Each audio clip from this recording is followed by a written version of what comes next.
A historic meeting is back on the table. Trump and Putin will sit face-to-face once again. But as tensions in Ukraine escalate, Kyiv insists, we must have a seat at the table. Welcome back to Frontline, where we break down the world's biggest geopolitical shifts with sharp analysis and clear facts. Today's video dives into a dramatic new chapter in the Ukraine conflict, as a Trump-Putin summit is officially confirmed. But there's a twist. Ukraine wants in, and they're not asking politely. Let's get into it. Donald Trump, back in the global spotlight as U.S. president, has confirmed a high-stakes diplomatic summit with Russian President Vladimir Putin. The meeting is expected to take place in a neutral European location, possibly Geneva or Helsinki, as early as next month. Sources from both Washington and Moscow have hinted that the central theme of this summit will be negotiating a roadmap to end the war in Ukraine.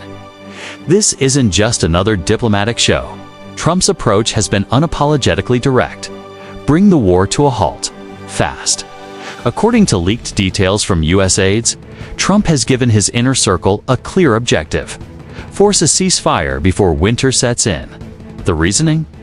A frozen battlefield favors no one but Moscow, and the humanitarian toll is spiraling out of control.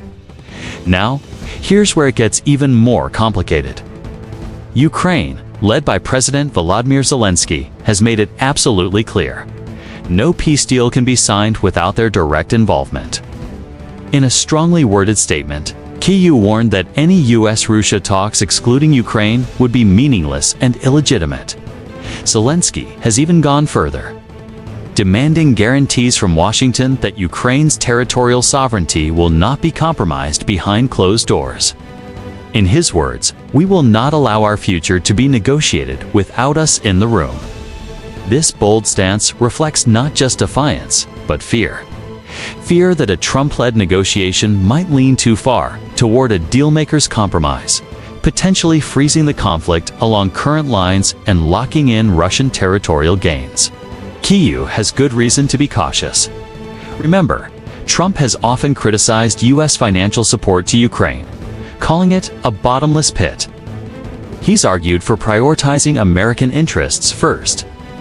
At the same time, he's claimed he could end the war in 24 hours through what he describes as tough but fair diplomacy with Putin.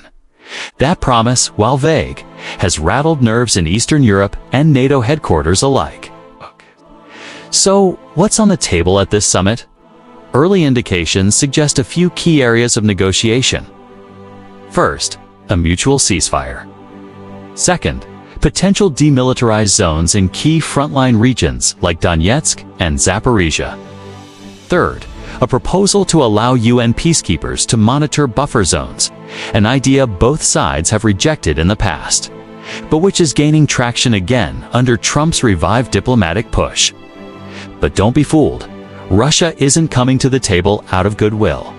Putin's calculus is cold and strategic. With his economy strained under Western sanctions and Ukrainian drones now striking targets deep inside Russian territory, the Kremlin sees this summit as a chance to pause the war without appearing to back down. On the other side, Trump wants to prove he can succeed where Biden, NATO, and the EU have, in his view, failed, ending the war quickly and efficiently. He's banking on optics. A successful summit, even one that results only in a temporary ceasefire, could be a major political win for Trump on the global stage, especially as the U.S. heads into election season. Meanwhile, Ukraine is mobilizing its allies. European leaders, especially in Poland and the Baltic states, have backed Kyiv's demand to be included.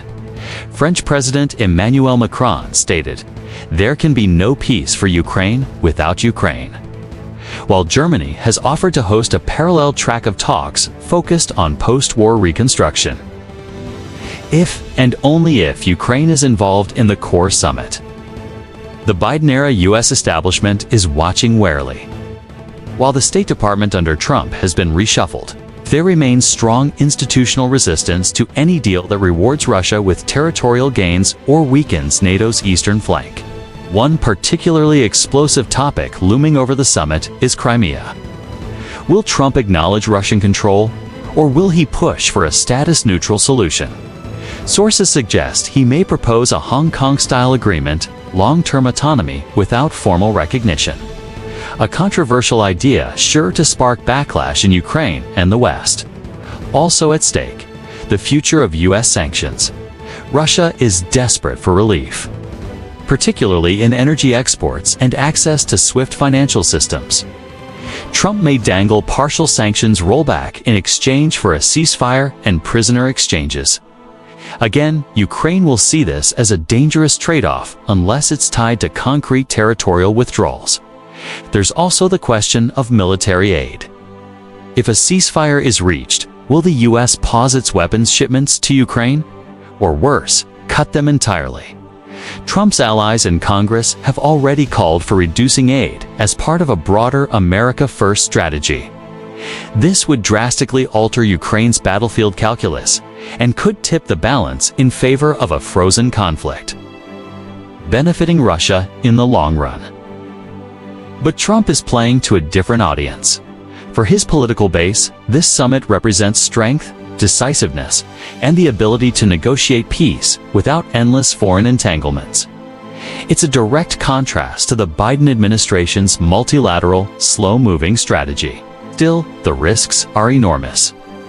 If the summit collapses, or worse, if it produces a lopsided agreement, it could fracture Western unity. NATO could face internal division, especially if Eastern members feel their security interests are sacrificed for a quick diplomatic win. China, too, is watching closely. Beijing has supported Moscow rhetorically and economically, but hasn't committed troops or joined the battlefield. A Trump-Putin deal that slows down the war might give China more breathing room to focus on Taiwan without being dragged into broader conflicts. Expect Beijing to quietly support a ceasefire, even if it publicly maintains neutrality. And then there's the people of Ukraine. For them, this summit isn't just about geopolitics. It's about survival, justice, and the right to decide their own future. Trump may believe he can strike a grand bargain, but whether that bargain respects Ukraine's sovereignty remains to be seen. One thing's for certain: the world will be watching. Will Trump succeed in doing what no leader has done so far? Ending the war in Ukraine? Or will this summit open a Pandora's box of new tensions, fractured alliances, and unresolved conflict? We'll be following this story closely in the weeks ahead. Let us know in the comments. Should Ukraine be part of the summit talks? Can peace be achieved without compromising values? Or is this just the beginning of a larger geopolitical reset? Thanks for watching Geo Frontline.